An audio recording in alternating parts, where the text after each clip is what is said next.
A vida feliz existe? Existe um caminho a percorrer, muito bem determinado, como uma receita de bolo? A sociedade cobra sempre que a gente estude, cresça, trabalhe, conquiste, e aí parece que isso é uma fórmula para ser feliz. Mas a felicidade, será que está nessa equação?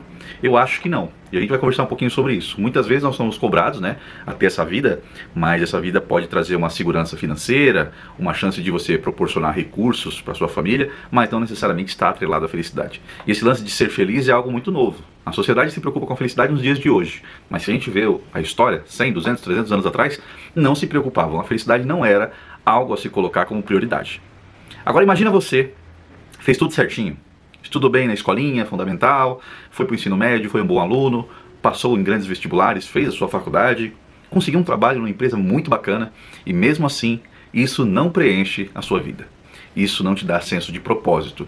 Hoje nós vamos falar de um livro muito interessante que é esse aqui, O Café do Fim do Mundo. Vou até colar aqui do John Strelach, eu acho que se pronuncia assim, posso estar pronunciando errado, né? Um conto sobre o sentido da vida. Esse livro aqui é graças à minha parceria com a Editora Nacional, né? E olha, eu vou ser bem sincero, já fazia muitos e muitos anos que eu não pegava um livro para começar e terminar na mesma hora, né? Não que demorou só uma hora, mas peguei esse livro para ler numa tarde de sábado e de repente ele me dominou e eu terminei no sábado mesmo. E fazia muito tempo que isso não acontecia, né? Não é um livro muito grande, ele tem aqui as suas 120 páginas, mais ou menos, capítulos bem espaçados, muitos diálogos, né? Isso ajuda muito a leitura a fluir.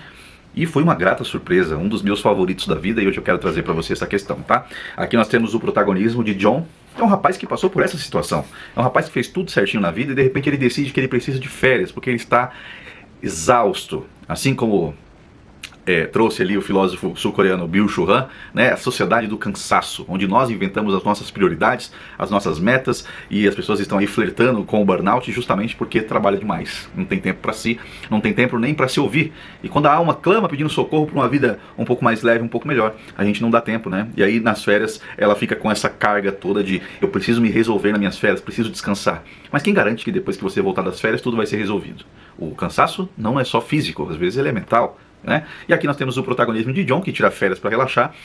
Uma determinada rodovia que ele pegou tinha muito trânsito, então ele decidiu pegar um atalho, cortou o caminho e de repente ele se viu perdido.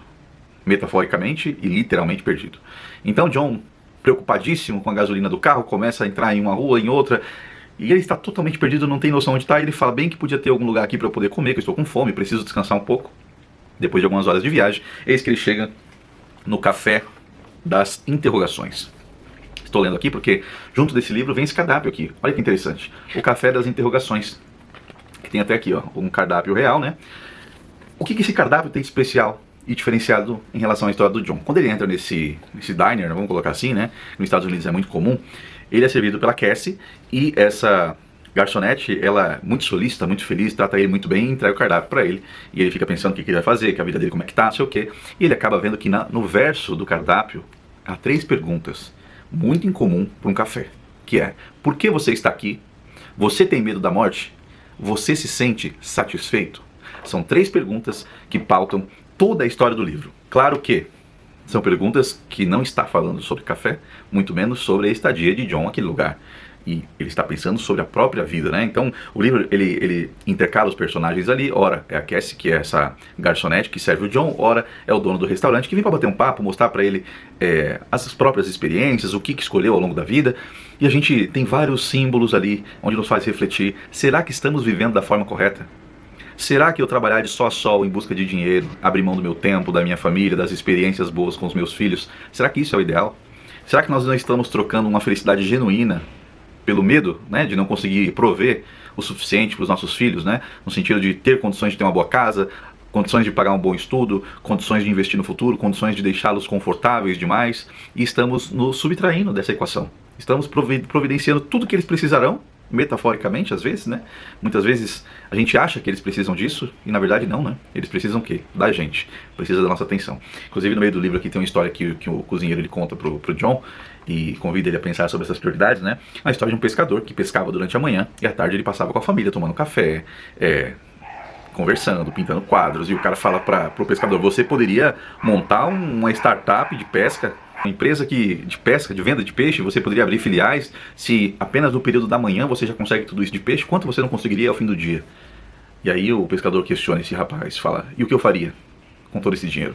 Ah, com todo esse dinheiro você poderia morar em casas melhores, carros melhores, poderia providenciar um futuro muito melhor para os seus e poderia ter uma aposentadoria. E aí o pescador pergunta, e o que eu faria na minha aposentadoria? E aí ele fala, aí você poderia desfrutar, porque você teria o sossego, você poderia pescar, você poderia pintar, passar tempo com as pessoas que você ama. E o pescador fala, eu escolhi fazer isso agora. Olha que interessante. Muitas vezes a gente busca uma segurança futura, tudo pautado no medo de passar necessidade e abre mão do que é bom agora. Agora que a gente tem energia, agora que a gente tem vontade, agora que a gente tem próximo da gente, né, as pessoas que a gente ama. Então esse livro, assim, ele é arrebatador, muito simplório, né? Você vê esse livro aqui numa livraria, ele tem essas cores tranquilas, suaves, mas quando você começa a ler, a gente começa a trocar muito com esse personagem, com o John, né? E percebe que muitas vezes a gente também cai nas mesmas armadilhas, né?